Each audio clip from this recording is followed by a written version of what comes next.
Kim Pao, nag-celebrate nga ba kahapon kaya walang paramdam? Kim, absent din sa showtime.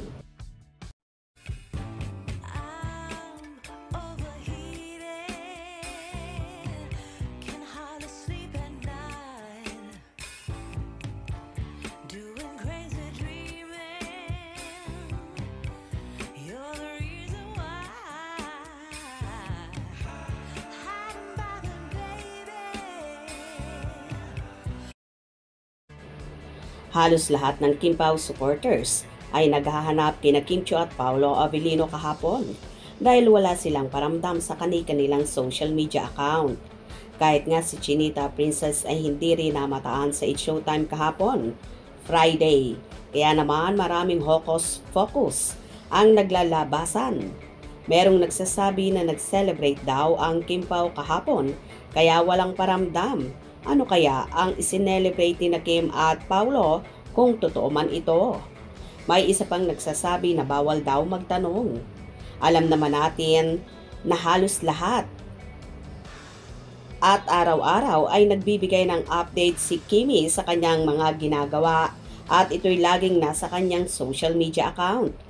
Na kahit sa Instagram story ay wala lang makikita or may bagong ganap na ibinandera at bibihira talagang mangyari ito.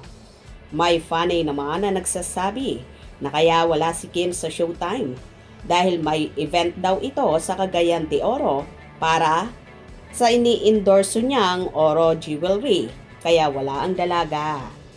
May ilan namang nagsasabi na baka daw tumulong sa mga nasalanta ng bagyo na alam naman natin na matulungin silang dalawa, lalong higit si Kimi na maaasahan mo sa ganitong kalamidad. May iba pang fans naman ang nagsasabi na nag-aaway-away kasi ang mga fans. Kaya daw nananahimik ang Kim Pao kahapon at ayaw munang magpakita. Kakaiba talaga ang Kim Pao, ano?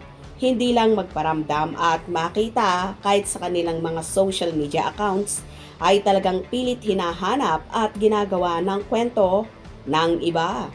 Baka naman gusto lang talagang magpahinga ni Kim at Paolo at posible ngang sila ay magkasama kahapon.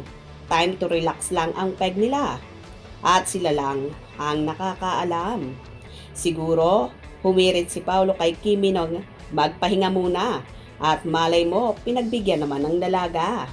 Malay naman natin, nag-relax lang sila sa bahay ni Kimi o kaya naman ay sa bahay ni Paolo para walang mga marites na makakakita sa kanila at makakapag-chill naman sila na sila lang dalawa.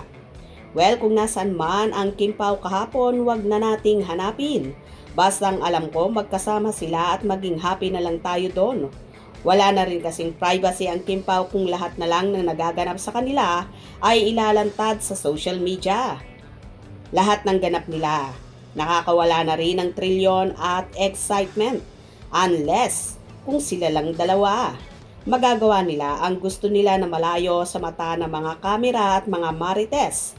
Kaya maghintay na lang tayo. Ang importante, happy sila at maging happy rin tayo sa kung anuman mga paayuda ang gusto nilang i-share sa atin. Gets nyo ba yon? Hope you enjoyed. Please subscribe for more info.